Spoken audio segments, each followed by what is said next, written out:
You're listening to Packers Talk Network. Do you want to experience the thrill of a Packers game at Lambeau Field? If so, be sure to get your game ticket from the longtime trusted source in Wisconsin, Ticket King.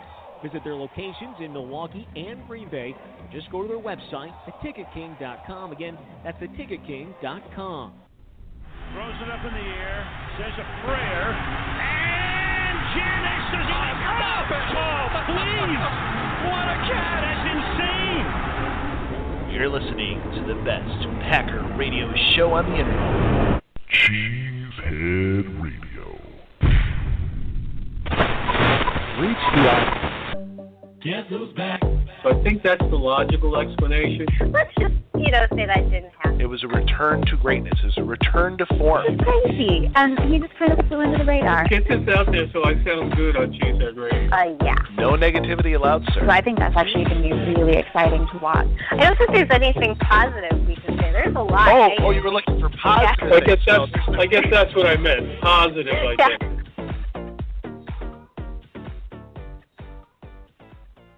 Well, hello and welcome to a special preseason Wednesday night edition of Cheesehead Radio. My name is Jayme Snowden, making my season debut on the show. And tonight I am joined by the nerdy creator of words, C.D. Ansley of PackersTalk.com and Cheesehead TV, and the nerdy but delightful Michelle Bruton of Bleacher Report and Cheesehead TV. Jersey Al is off tonight, enjoying a much-needed vacation before we get into the regular season. Sponsoring Packers Talk Network this year are the fine folks at Ticket King. They have been selling Packers, Badgers, and other tickets in Wisconsin just short of 25 years and have earned a reputation for excellent customer service and prices. Be sure to check out their website, theticketking.com. So, welcome, CD and Michelle. I'm glad to join you guys this week. Missed you last two shows. Who is this again? Just some girl named Jayme. Jayme. I knew a Jayme once. Yeah, then I went to the beach and I almost decided not to come back. You're in Florida. Yes, yeah. Why? And you're not still there? Yeah, it's a tad nicer than Ohio. Oh, man. Well, it's good to have you back. We sure missed you. Yeah, it's hard to watch preseason games from the beach, so I'm a little bit behind. You guys will have to help catch me up. I did my best, but... I just think it's great because for the first time pretty much ever, now the multiple women on a sports podcast will have to identify themselves before speaking so people don't mix them up, which is a good thing for sports podcasting. Yes.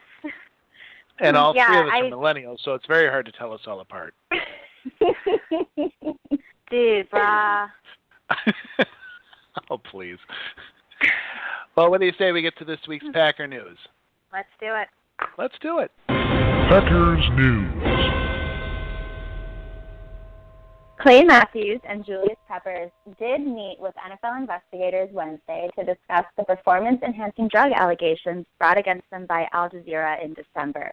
The NFLPA had advised the players not to submit to the interviews, but Matthews and Peppers were threatened by the NFL with suspensions if they did not cooperate. First-round draft pick Kenny Clark is struggling with a back injury. Now, the defensive tackle left practice Monday and missed practice on Tuesday because his back was bothering him. There are no reports yet of an examination highlighting a specific injury, but Clark said he's never before missed a practice, including high school and college, leaving out, of course, Pop Warner. Center Corey Linsley, in other injury news, is facing the prospect of starting the regular season on the PUP list as he continues to deal with a twice-torn hamstring. The first tear occurred during OTAs in May. The re-tear occurred when he was running in July. Linsley hasn't participated in a training camp practice yet, so he's eligible to start the season on PUP. As you might expect, as a result of Linsley's injury and inability to practice, the Packers have named J.C. Tretter as their starting center. It's ironic, considering that Linsley won the starting job from Tretter when the latter became injured in camp, and now Tretter has won him back from an injured Linsley. Inside linebacker Jake Ryan returned to practice Monday after pulling his hamstring on August 1st, participating in individual drills only. Ryan was a prime candidate for one of the team's starting inside linebacker spots, but the missed time has meant that rookie Blake Martinez has continued to make a case in his absence, and veteran Sam Barrington has returned. Ryan has a lot of work to do in the next 2 weeks if he still wants to land that starting job. You know, you can't rely on that 16 Candles appearance forever. Anyway, fans should finally see Aaron Rodgers get some snaps in a preseason game this week against the 49ers. Unlike the last 2 weeks when Rodgers worked with the scout team, Rodgers took first team reps in practice this week. We haven't discussed what the exact play time will be, Tom Clemens said, but I'm sure he'll play. Offensive lineman Josh Walker says he has a sprained MCL in his right knee, but tests showed no other damage. He hopes to still be ready for week 1. And finally, tight end Jared Cook took over the Packers' official Twitter account Wednesday. Among other tidbits, Cook revealed that his favorite player growing up was Jerry Rice, and the funniest player in the Packers locker room is running back Eddie Lacy. I believe it. And that was your Packers news, and now it's time for your... Packer Tweets from Packer Tweets. Our first tweet tonight comes from our guest tonight, Ryan Wood, or by Ryan Wood, when he quoted one of our favorite Packers players about playing on the West Coast. Packers left guard Josh Sitton on late kickoff in San Francisco. Yeah, I'm normally in bed by 9 o'clock. This is going to be different for sure. Not sure I believe you, Josh. A likely story. Meanwhile, one of our favorite tweeters, Jagged Little Phil, took major offense with QB1 announcing on Twitter that Summer Shandy was, quote, the worst beer of all time, then took even more offense that Packers fans agreed with him. A disheartened Phil bemoaned, Rodgers could sarcastically make the case for Hitler and have 35% of Packers fans going, maybe history was wrong. Perhaps Dom Capers' penchant for creative package names will catch on with the offense. Greek mythology buffs will be happy with the Packer Rancher's suggestion. Cook, Rodgers, and Pirlo lined up on the offense will be called the Surabus package, 3-headed tight end monster. Not quite as catchy as Big Okie, but we get the point. And that was definitely this week's Cheesehead Radio Tweet of the Week. Tweet of the Week. Hey, Jayme. Yes? We got new stings. I noticed they're very, there's a lot of guitar going on. We used to be so guitar heavy. Have you taken up a new pastime? Yeah, you know. Yes, that's what you exactly what a guitar sounds like. that was very helpful for all of our listeners who didn't hear the sting, who needed to listen to your sound of it. Oh, is someone back in prime form on her first show? Man. My husband listened to my first appearance on the show a couple weeks ago, and I came in the car when he was listening to it, and he's like, this is a great podcast, this is great. And he was like, you guys are kind of like shock jocks. Like, what? And he was like, yeah, you have all those like fancy audio things. I was like, those are called stings. Yeah, I like fancy audio things. That's what we should call them from now on. Yes, in honor of Lucas Burton. Yeah. All right, well, let's open up this week's playbook. JC Treader. Now, ladies, is not the standing rule you are never supposed to lose your starting job due to injury? What's going on? Don't tell Treader and Lindsay that. Don't tell anyone in the NFL that. Like, I feel like that's what everyone says, but that's not how it goes. How the NFL stands for not for long if you're not healthy, man. You got to stay healthy. Heck, I lost my job because I got sick. That's life. You know, it is really interesting. Yeah. You can go. I was going to say, it is really interesting, though, that karma-wise, it's all come back around. Like, Treader lost it to Lindsley the first time around, but now he's like, look, dude, it's my time again. Well, I'm just Very happy true. we have a Although, didn't he get hurt in the third preseason game that year? So maybe we should at least wait out until Saturday morning just to get through that. Because that was the year I feel like it was the third preseason game that when he got hurt and it was supposed to be his, and then Corey took over. And maybe I feel bad omen in the third preseason game in general. Yeah. I'm excited, though. I really like Treader. I was actually really disappointed when he got injured. I love that he went to Cornell. Cornell obviously doesn't send a lot of players to the NFL. He's really, really smart. He's someone who, if Aaron Rodgers wants to make, rapid, quick audibles on the field, Treader can handle that kind of pressure. And he filled in really well in those 3 games Lindsay missed last year with the ankle injury. So I'm excited. I think he's going to be great. I'm excited, too. I was listening. I don't get a chance as much to listen to Wilde and Tausch as much as I used to. But I was listening to their interview with Josh Bitton today, and he said that, both Lindsay and Cheddar, he felt, could start really anywhere, that they're interchangeable on this line. So I'm excited to see Cheddar get that job back and to see what he can do with it. I would totally agree. So let's switch gears a little bit, of course, to yes, thank you. He's just great. That's our new inside joke, Jayme. My last name is not Crockett. Anyway, too funny. Hey, let's talk a little bit about this. We have Matthews and we have Peppers, and they're going in to talk, obviously, to the NFL brass, and a lot of bemoaning, a lot of questioning, a lot of what does this mean? A lot of players, Aaron Rodgers in particular, has come out and said, hey, we built this monster by letting it go with the Patriots. It's coming back to bite us. Ted Thompson, trying not to get too much in the middle of it today, but did come out and say, we stand by our players. And I think even, I can't remember if it was Ryan Wood or who came out and said that on Twitter, says this whole thing has lawsuit written all over it. So what do you think? Is the NFL biting off a little more they can chew here? Because it sure doesn't seem like public opinion is going their way. Has the NFL ever cared what public opinion thought? I feel like the NFL has too much power that they just don't care and they can do what they want. Should they have submitted to the interviews? No. Should they have had to? No. This is all ridiculous. But the NFL has that power. The players gave it that power. We give it that power. I feel like this isn't going to be the straw that breaks that camel's back. I don't know if there is a straw out there that can break their back. I don't know how big the camel is. Oh, it's big.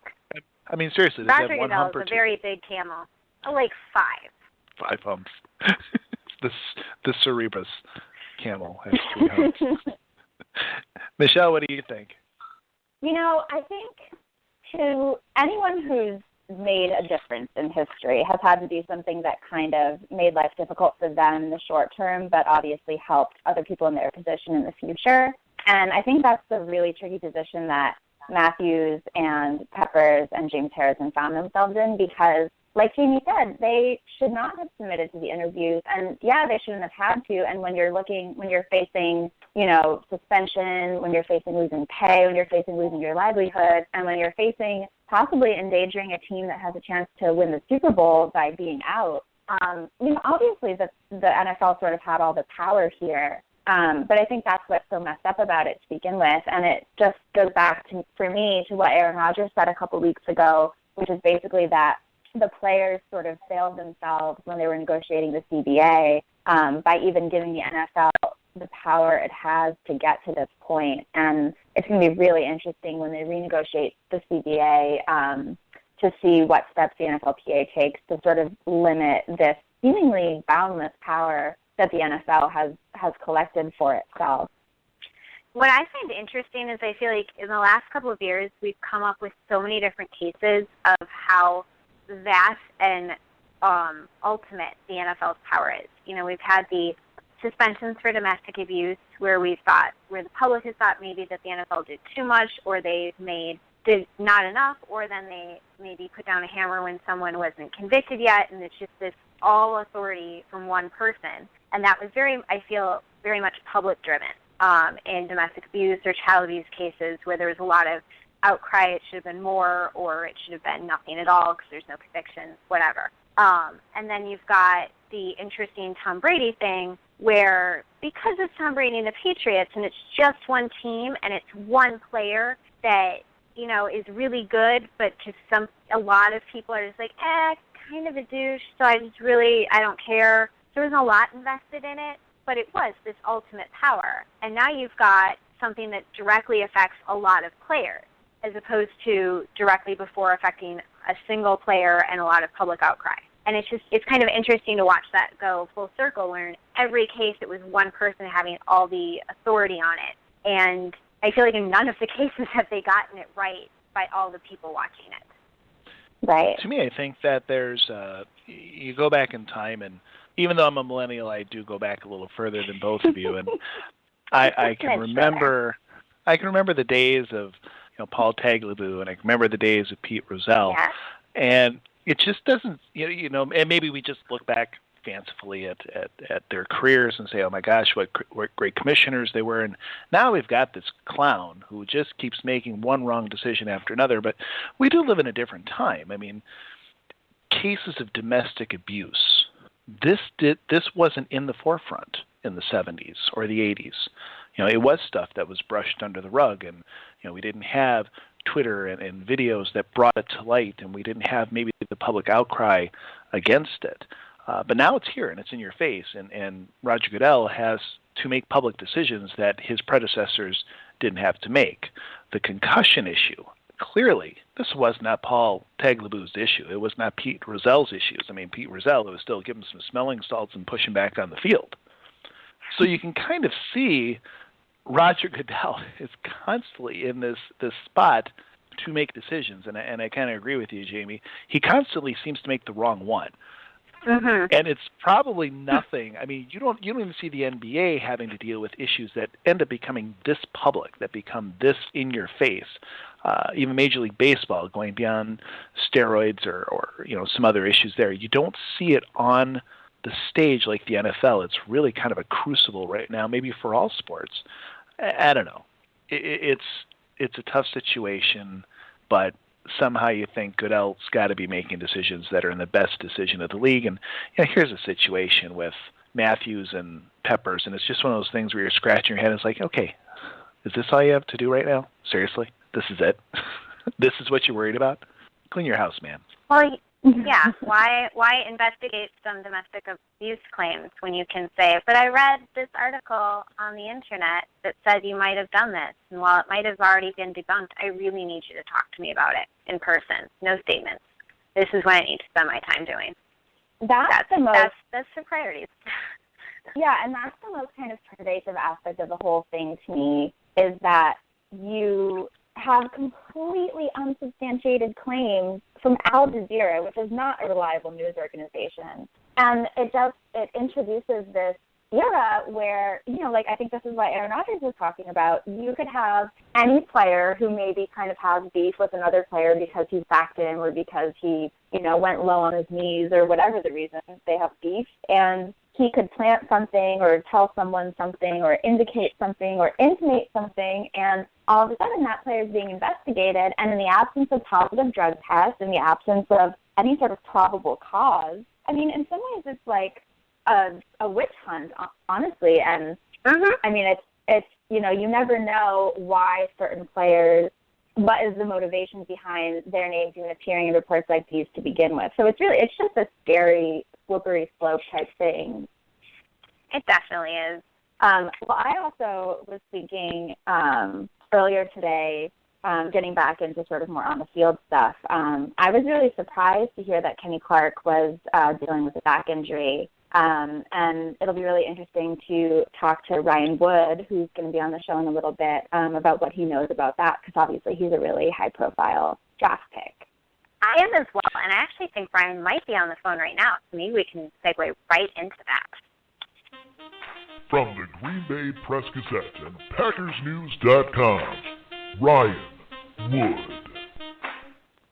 Ryan, have you ever had your own intro? Yeah, no, that was spiffy. That was nice. Okay. We did that just for you, man. Appreciate it. All right. Hey, welcome back to the show. We had Ryan Wood. Obviously, if you need to catch him, he's by Ryan Wood on Twitter, and catch him over at PackersNews.com. And if you're a regular subscriber to the Green Bay Press-Gazette, you can read him almost every day. Glad to have you with us. Hey, Michelle, I'm going to let you take the first question because it sounded like that's what you wanted to ask, so go. Thank you. Yeah, so hi, Ryan. How are you? Doing great. Nice to be speaking with you. Yeah, you too. So we were just talking before you got on about Kenny Clark and the news that his back has been bothering him, and apparently, there hasn't been any tests that have indicated anything yet, but obviously the Packers are in a little bit of a bind at nose tackle with Mike Pennell being suspended. Christian Ringo doesn't really have any experience Do you know anything more about the injury and whether the Packers might be without him in Week 1? Well, they clearly wanted him to play as much as he could this preseason. You look at the first 2 games, they put a lot of workload on his plate, and for good reason. I mean, this is a guy that needs to play meaningful snaps in Jacksonville September 11th right off the bat. He's a guy that when you look at the numbers they have and how thin they are with Mike Pennell's suspension, and let's not forget B.J. Raji's retirement earlier this offseason, it's a thin defensive line group, and they need him to play quite a bit. So they clearly would have preferred him to play extensively in this 3rd preseason game in San Francisco. If he does play, I can't imagine it being very much. And, it's a back injury. It doesn't sound like this is something that's, doomsday, going to send him to IR. But it is something that, Morgan Burnett's been out a couple weeks with a back. Anytime it's a back, you always, kind of cross your fingers and hope that he comes out of it okay. So, certainly, I think he's going to be okay, but he's going to have to. They're going to rely on him to play a lot of snaps in Jacksonville, and to do that, he's going to have to get as many reps and as many snaps in the preseason as he can. Definitely. All right. Hey Ryan, this is Ryan. Jayme. I'm talking because I'm next. Yes. I'm going to keep it on the injury status. What's up with Brett Hundley's ankle, and do you think it'll affect the way that the Packers, if they plan to keep either 2 or 3 quarterbacks this season? I don't think it affects how the Packers view Brett Hundley or what they plan to do at that position. My question is more how much it could affect his development. And Brett Hundley's a guy, you're talking about him playing extensively in 5 games entering preseason, and the first one was obviously canceled. And here we are, he's not going to play in San Francisco, so through 4 of those 5 games, he's only had 21 snaps. And he looked good in those 21 snaps against Oakland, but that's nowhere near what the Packers were expecting him to be able to play. And that's really important for not just a second-round quarterback or a second-year quarterback, a fifth-round pick last year, but a guy that he's a backup. He's not going to be getting the same opportunity, if all goes well, of course, in the regular season. So these are invaluable snaps for him, invaluable reps in practice. So you do have to wonder how it affects a young quarterback's development and his maturity in the game. But the Packers really like Brett Hundley a lot. I think they have good reason to like Brett Hundley a lot. He's looked good when he's been healthy. I expect them to keep 2 quarterbacks on the 53-man roster. They obviously kept 3 last year, so that can open up a roster spot for, who knows, maybe another receiver or elsewhere at another position. So I think they're very confident with Brett Hundley. They see him as a future starter in this league. Whether he ever gets there, remains to be seen. But I don't think that has hurt their confidence in him. Okay, great. Thanks. Hey, Ryan. Mike McCarthy talked a few days ago, kind of praising Aaron Ripkowski as the fullback, and I think there are some of us who thought, hey, John Kuhn's gone, maybe, the whole fullback position has been kind of phased out. Maybe we were thinking that might be the end of the position, but really came in and said not only was he happy with Aaron Ripkowski, he's really happy and a believer in the fullback position. How's Ripkowski doing, and are you seeing that fullback position being something that's going to be here for a long time, maybe not just with the Packers, but maybe making a comeback in the NFL? League-wide, I don't know if it's going to make much of a comeback beyond where it is right now. Mike McCarthy, I think, has a reputation within the league of being a fullbacks coach. I think John Kuhn would get maybe about a quarter of the season snaps. 350 snaps would be a lot for him. But even still, you got to remember last year when the running game was struggling, when Eddie Lacy was struggling, and Mike McCarthy took over the play calling game, what did they do in Washington in the NFC title game? One of those critical second-half drives was because of John Kuhn. That fullback position is still a staple of that offense, and there's still a segment of that offense that heavily relies on the position. So, Aaron Ripkowski is going to be counted on. I can see him playing 300 snaps, being another quarter-time player, not even a half-time, but a quarter-time player. I think Aaron Rodgers he kind of put it in a funny way earlier this week where he said, well, it's a fullback, so you can't really say it's a dynamic guy. He doesn't play enough to be a dynamic guy. But with that said, Aaron Ripkowski is a guy I think they thought pretty early on last year that he was ready to play more on offense, and they had John Kuhn, so there was no need for that. But I think they feel like he's more than ready to fill that quarter of the snaps that a fullback gets and be that lead blocker in the running game. All right, thanks. So it's Michelle again. So I think an issue dividing Packers Twitter at the moment is the punter controversy that the Packers have on their hands, which of all the position controversies is perhaps a silly one. But nonetheless, very important position, as we've seen. Maybe not so important when everything's going well, but quite important when things aren't going well. So my general impression has been that Cody Mandel has maybe been outperforming Tim Masthay in exhibition games, but Masthay has been more solid in practice, particularly with regard to hang time of his balls. So given his advantage there, as well as the fact that he's a known commodity to the coaching staff, they know how he plays in cold weather, they know how he plays under pressure, do you think Masthay holds down his job for the second year in a row, or do you think this is a legitimate controversy? I think it's a legitimate competition right now. I think that for Peter Mortel to win the starting job, he's going to have to win it by knockout. Right? There's going to have to be no doubt. I said Cody Mandel, didn't I? Yeah. Their names are too similar for them to have both been in camp. Yes, Mortel. That's what I meant. Yeah, I think he's going to have to win it by knockout. I think it's going to have to be a landslide, it's no doubt, because Tim Masthay is the veteran, and he is a known commodity. Now, sometimes that commodity is not the most consistent coming off his right foot, but you feel at every position in the league, you're going to have more confidence, more trust in the veteran. Now, I think you're absolutely right, though. Peter Mortel has out-punted him in the 2 preseason games, but Tim Mastay's been better in practice. So, to me, is that, like I said, is that a win by knockout? I wouldn't say so. Practice reps carry a lot of value as well. But Tim Masthay could benefit from punting better starting Friday in San Francisco, that's for sure. And Peter Mortel, I think it was yesterday. He kicked some rockets past 60 yards, but he had a stiff wind. What they did this week with the punters was they had 2 practices leading into San Francisco. Tim Masthay took all the punting snaps one day. Peter Mortel took all the punting snaps the next day. And Peter Mortel got the good win day, and so he benefited from that. I don't know how coaches evaluate when it is a stiff win that's aiding you as a punter. That seems kind of like world records in track. If it wins at your back, it doesn't count. So, but the bottom line, Peter Mortel's been better in the games. Tim Mastay's been better in practice. If that continues, I think Tim Masthay would actually win the job.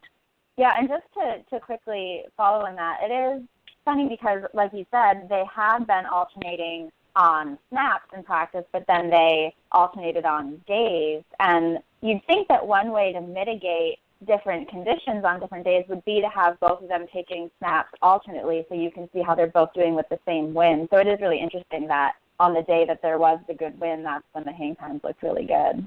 Yeah, definitely, and that's the one time they've done it in camp, and I kind of wonder, just because of what you said, I kind of wonder if they'll do that again, just because it's not an even playing field when that happens. So I am curious. Maybe coaches, look, I'm not a punting expert, far from it, obviously. So maybe coaches, maybe Ron Zook can look at a punter even with a great wind at his back and know what he's looking for, technique, fundamental wise, and that sort of thing. But it would seem to me to be pretty challenging. Yeah. Okay, Ryan, this is Jayme again. A lot has been made about Jordy Nelson's eventual return to the offense and how it'll improve offensive production this season. What other additions or subtractions do you think will help the production? Well, I think Jared Cook is another one that he just, he looks the part of a really athletic, big target in the middle field, which is exactly what Mike McCarthy has been talking about, wanting to have at that position and needing and lacking at that position is an athletic, big guy who can stretch the middle of the field and really stress the defense there. So I think that's, certainly going to add a dynamic to that passing game. Jordy Nelson, as you said, when he comes back, really opens up things for everybody. Eddie Lacy caught a lot of flack last year, and with his coach's comments after the season, it was well-deserved. But let's not forget the fact that that defenses, really starting in San Francisco week 4 and continuing through the rest of the season, had no respect or fear at all for the Packers' deep passing game. So they were able to, at will, move an extra safety, an extra defender into the box and stack the box against Eddie Lacy. That certainly didn't help, and that's something that if Jordy Nelson is Jordy Nelson, all-pro, Pro Bowl receiver, defenses won't be able to do. They won't be able to go with that one high safety look. They'll have to have 2 high safeties. So he opens up things for everybody, and that's a big thing. If Eddie Lacy is Eddie Lacy of the first 2 seasons of his career, as really I think he's looked pretty good in the first 2 preseason games. If that's the Eddie Lacy that the Packers are getting, then I think that's obviously another dynamic that should really, in terms of balance, should really bolster that offense and give them that consistent running game that Aaron Rodgers can really thrive with play action, those sort of things. So just keeping the defense honest, I think, is the biggest thing. Because last year, starting week 4 in San Francisco, continuing through the rest of the year, defenses didn't have to be honest against the Packers. They played them the same way, and with all the adjustments that the Packers tried, nothing really was able to get them out of that defensive look that gave them a lot of problems, pressing the line of scrimmage, loading the box, and not respecting the deep passing game. Thanks. So, sorry, go ahead, Jayme. Oh, no, I was just coughing and saying thanks. So this is Michelle again. Jayme and I were just talking earlier about how pleasant it is that we have to identify ourselves because there are multiple women on this football podcast. There you go, yeah. So staying on the thread of the defense, Jake Ryan, I know he hasn't been out for that long. I think he's missed about a week and a half of practice. But do you think he has enough time left? I mean, he was being looked at as a pencil in for one of the starting inside linebacker jobs. Do you think that that's in jeopardy now, that he's been missing time and that there are so many hungry players? Barrington's back and Blake Martinez is looking really good. Or do you think maybe the starter's significant because they'll be rotating a lot? What do you think the field's looking like for Ryan right now? I don't think Jake Ryan's in danger of losing his starting job. So long as he's healthy and he's back already, I don't think he's going to play much, if any, at San Francisco. But he's back. I don't think he's in danger off of missing a week or 2 of training camp because Sam Barrington is back after missing a year of football. So he's his biggest competitor at that position. And as good of a camp as Joe Thomas and Carl Bradford are having, there's still a drop-off between the first 3 inside linebackers and the 4th and the 5th. So I don't think that he's in danger of that. But what is really interesting to me at that inside linebacker position is the one constant that they've had in that first 3 guys is Blake Martinez, the 4th-round rookie.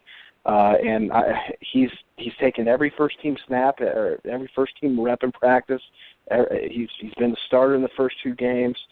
He's a starter right now. And I'm not sure how much the Packers can really know what their inside linebacker rotation is going to be because they haven't had together in practice taking team reps Sam Barrington and Jake Ryan at the same time. And that we're less than 3 weeks to the opener, and they look at that position. I'm not sure that they can know exactly definitively what the rotation is going to be there. So it's going to be at that position. It's going to be a very important close to camp once they presumably can finally get Jake Ryan and Sam Barrington together healthy and taking team reps.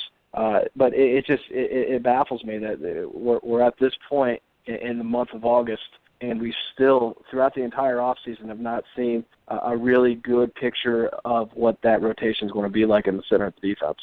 Yeah, it's such an important part of how the defense is going to perform this year, and it's such a big question mark still, which is a little alarming, but they certainly got the talent.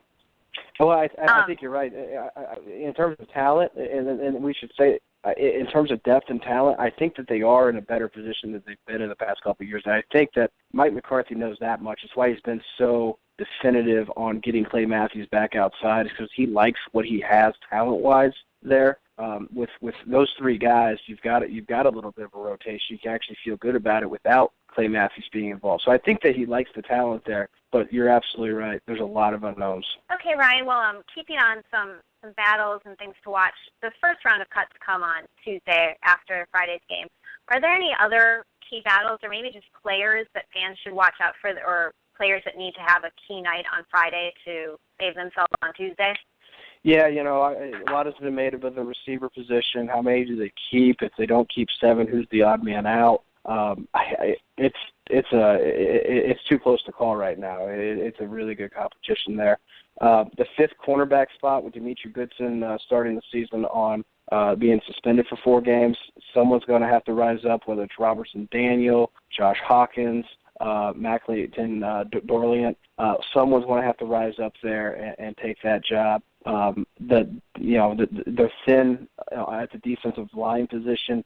Someone's going to have to step up there. Maybe a Brian Price, an undrafted guy, can earn that 5th defensive line position. Christian Ringo's another guy to look at there. And then I think Kentrell Bryce has been as impressive as any undrafted rookie in camp. But he's almost at the wrong position because safety, they've got 4 safeties. They'll probably keep 4 safeties. But they've got 4 safeties with Clinton Dix, Morgan Burnett, and then obviously Micah Hyde and Chris Banjo. I'm really curious to see if they can find a way to get Kentrell Bryce on that 53-man roster. Do they look at Micah Hyde as more of a cornerback? Does that solve their 5th cornerback spot as an exclusive slot cornerback? He can't play perimeter, but he can play the slot. And then Kentrell Bryce becomes kind of a 5th safety, or you get him back on the 53 in the secondary. I'm really curious to see if they can make that work because I think he's been pretty impressive. Great, thanks. All right, Ryan, so we've got one more question for you, and then we'll let you go and get on with your evening. Thank you again for taking time to be with us tonight. So Jayme talked about players we should watch in this preseason game, and one player who's been really fun for fans to watch over the last couple of preseasons has been Jayrone Elliott, who's just been a sack machine during the preseason, has really just, I think he led the NFL in sacks in the rookie year. He's just been amazing to watch. And then this season, just cricket from him. Do you have any insight at all into what's been going on with Elliott? Has he just not been getting the snaps he needs to make an impact? Does he still have something in the tank? What's his deal? Well, he put on some weight. He was undersized. He put on some weight, and I think you have to wonder if maybe some of that took away his explosiveness, because you're right. He's been struggling, and he knows he's been struggling on defense. And it's not something I expected. Going into training camp, I thought that he was one of the defenders that really stood one of the best chances of making a leap. I had some pretty big expectations for him, and he's kind of fallen to a point where he's kind of on the fence for making the team, and he really needs to close out this training camp strongly to solidify that spot. Now, ultimately, I think that he's going to make the team. I think that they're so loaded at outside linebacker when you start talking about Clay Matthews, Julius Peppers, Nick Perry, a former first-round pick, to Tone Jones, a former first-round pick, moving there. They've got a lot of pieces at outside linebacker, so I think they can afford to make a decision for what's best for their special teams at that position. And your 5th, maybe your 6th outside linebacker can be a guy who really excels in special teams.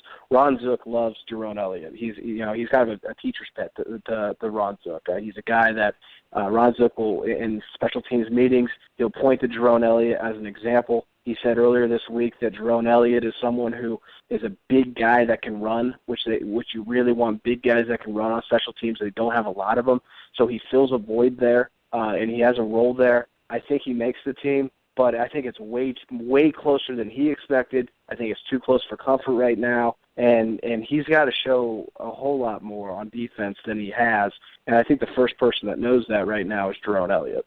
Definitely. Thank you. All right, ladies and gentlemen, we just want to say a huge thank you to Ryan Wood for joining us here on Cheesehead Radio once again. Ryan, thanks for being here tonight. Absolutely. Anytime. Take care. Absolutely. Take care. Have a good one, sir. You too. All right. And there he is, Ryan Wood. Can catch him over on Twitter at @ByRyanWood. Fantastic guy. Great article on Geronimo last week, too. That's what I'm going to be watching on Friday. Say that again, Michelle? John Crockett. I said that's who I'm going to be watching on Friday. That's Geronimo. right.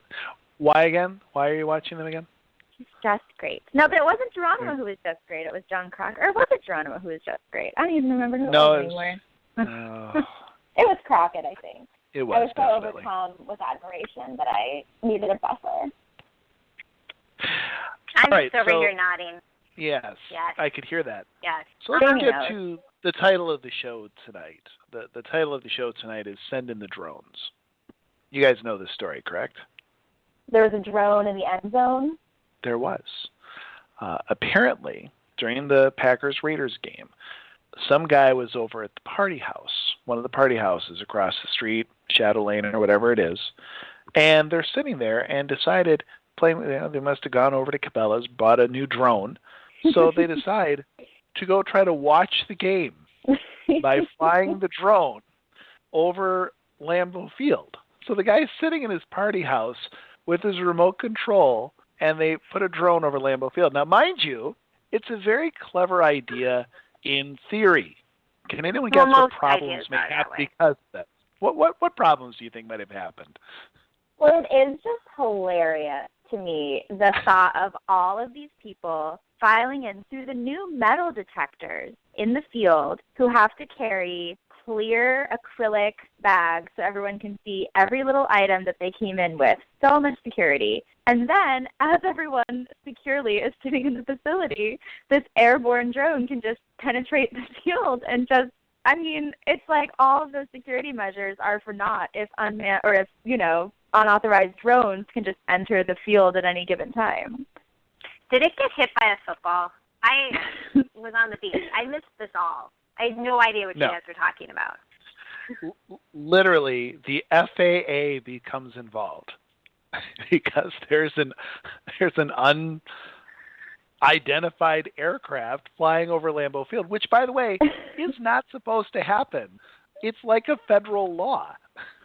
So Bubba is sitting over at his house at the party house, breaking federal laws. Literally a federal investigation going on right now against this guy. The best part of the story is, actually there's two best parts. First of all, the quote from the police officer, I just read it and I reread it and I just laugh. Number one, if it malfunctions, it could crash into the crowd, yes. And number two, companies are looking at delivering packages. So you could take a drone and deliver a package or, say, a bomb and detonate it within the stadium. Yeah, it's no joke. With all the security measures they're taking for football games. It isn't, but think how he says that. Companies are looking at delivering packages. Why would you say or that? Or bombs. Like UPS is going to say, why, sure, give us that package and we'll deliver it to seat 42. No! No one's going to do that. My gosh. Someone wasn't satisfied with the beer options at Lambeau. They wanted their summer shandy. Postmates. Yes, it's summer shandy. My other favorite part of the story has to be the fact that he's a Packer fan. He's from Wisconsin. People from Wisconsin are like the nicest people in the world. So they trace this thing back to the guy at the party house. He helps them bag it up to take it in for evidence. Gives him his name and says, anything you need, I'll help you out, sir. You're undergoing a federal investigation. If this was Chicago, my gosh, what would the Bears fan be doing? He'd be calling Uncle Tito. Come on over here. Sorry, this is just one of those Packer lore tales that I think we have to think about for a long time. Be talking about forever. I really, really would have preferred it if, Rodgers would have knocked it out of the sky by hitting it with a ball.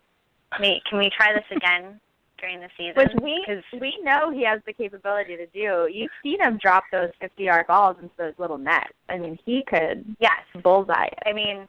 I feel like this might be a YouTube thing that needs to happen. Because he, like you were saying, he did it with those guys who do the here's a through the net off of something, or here's a garbage can on a golf cart that's driving by and they hit it. He did that video. I feel like knocking drones out of the sky should be next. We should call him and pitch this to him. Do you have his number? I figured you did because you operate the Cheesy Studio. The Cheesy Studio, yeah. He's on our roster of people to call.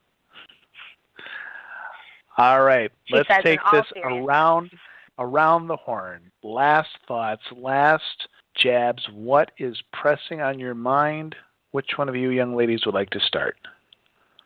There's not a lot that crosses my mind in preseason. There's not? I mean, I don't know. It's all the injuries and it's all the roster battles, and we can talk about those till we're blue in the face, but ultimately there's only one person who knows what's going to happen with those, and that's our good friend Ted Thompson. Do you guys think Tim Mastey is going to lose his job? I wrote about that today for Cheesehead TV. I don't think he is either, but a lot of people do. No. Like what Ryan said, it would have to be my knockout, and it's not. If it's tied, tie goes to the runner, and in this case, Mastey is the runner. It'd have to be clear. Also, you can't lose your job due to injury.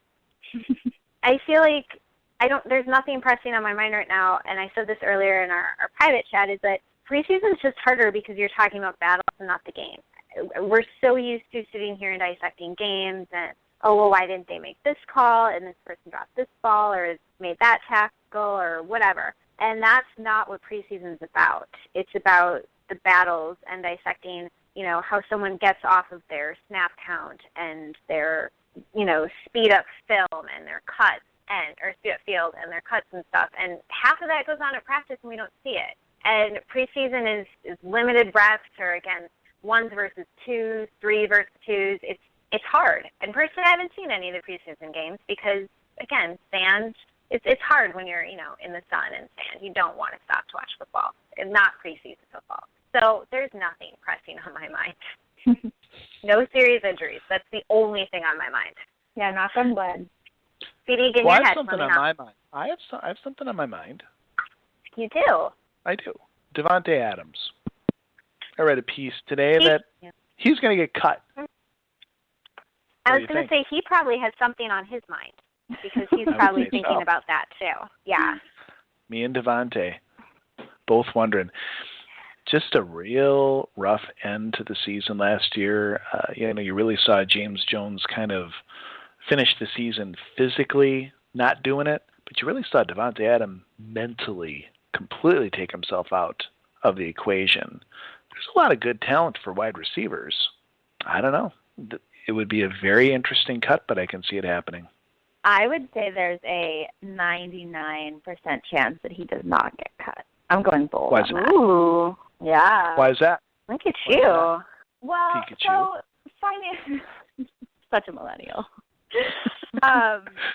Financially, it's not. I mean, his dead cap number is about $600,000, so that's not horrible if he were to get cut. But I think actually, friend to Cheesehead Radio, Aaron Nagler, made a really good point yesterday, which was that Adams had a really good day in practice yesterday. He had a really great catch in tight coverage in the red zone. Was looking really good, and I just think ultimately the way that Ted Thompson runs this team, so if you think of it as a spectrum, and like rookie draft picks are on one end and veteran free agents on the other end, and Ted obviously kind of plays closer to the left end of the building his own end.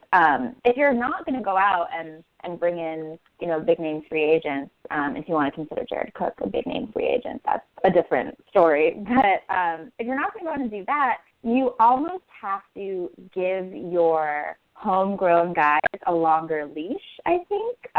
You can't necessarily give up on them. And Ted Thompson doesn't like to. He really does not like to give up on his draft picks in their first couple of years. I would say that Adams, even given how he played last year, has still one more kind of, what's the term I want to use? Not mercy year, but, he has one more year of leniency, I guess I would say, to kind of prove himself. And, he was injured last year. I mean, we do have to remember that he wasn't playing at full strength. So I think he definitely is going to get the chance. Maybe he won't be a top 3 receiver. I think that's absolutely possible. Maybe he's only brought onto the field in 4-wide, 5-wide set. But I think they're definitely not ready to give up on him yet. I don't think they'll give up on him, but I wouldn't be completely shocked if it happened. Everything that you just said, Michelle, I totally agree with, in that Ted Thompson doesn't like to give up on his guys. But as you were talking, it started to remind me of Alex Green, and just like sometimes you just have to decide, you know what, it's just not going to be worth it. And I feel like that's either, I wouldn't be completely surprised if Ted has that feeling now of, if he's got the feeling about the other younger guys on the team, the other good receivers that he's building up, because there's so many of them, and because so many of them are people that he's also chosen, I feel that he could part ways. I wouldn't go 99%. I'm still on the I don't think it'll happen, but I would say I'm more like a 60-40, 70-30, not a 99-1. All right. Let's remember these when it comes to Cuts Day. We should have a special edition where we look back at our Cuts Day predictions. Oh, I'm always wrong on these things. I'm okay with that. we used to, I don't know if we're going to do it this year, but we used to do like a 53-man roster show, and one year I didn't keep any quarterbacks by accident. So, I'm not the girl to ask. Like, if Jayme is going back to a Smash Mouth football running only. Well, we had, I said them on the show, but we had a spreadsheet. I'm like, why do I only have 50 players? You guys, I guess I can keep an extra linebacker. And then Sean was like, Jayme, you didn't keep any quarterbacks in your spreadsheet. And I was like, oh, whoops, forgot about those guys. So, yeah, don't ask me this. These questions are not my forte. We should do a 53-man roster prediction. What do you think, Michelle? Should we do a show with that this year? I would love it. I don't know if Jayme would love it. She sounds like she doesn't love it. Jayme loves it. She just says she doesn't, but I don't know. I always lose, so you guys all finish ahead of me, so I don't know what you have to be afraid of. Anyway. All right, well, should we call this one a night? Are we going to do game predictions? Oh, you weren't checking the chat, were you? Oh, sorry. I thought I skimmed it. You skimmed it. Okay. Would you like to do? We can do game predictions. We can do it. It's okay. Okay. I like yours, so I want you to say yours. Good. Don't deny the fine. people. I will not tonight. Here we go. You ready? Here we go. Cheesehead Radio. Packers game predictions. All right, I'm up. So my prediction, I give it to San Francisco 49ers, is that in a delightful and karmic turn of events, the Packers defense holds Colin Kaepernick to negative rushing yards. I would like that. It would be great. Yes. CD, you usually call out people. Yeah, there you go. I know. Sorry. It's a new. I know, but since I'm making you do this, I didn't know if you were going to or not. So I thought maybe you were sitting out in protest. Yeah. Well, I have in injuries Packers 0, 49ers 0, but in the score 1,000,000 to 8 Packers over the Niners. Write that one down. So that's actually rather similar to serious predictions during the regular season, by the way. Yeah. I feel I really held it 1,000,000 to 8, week 1.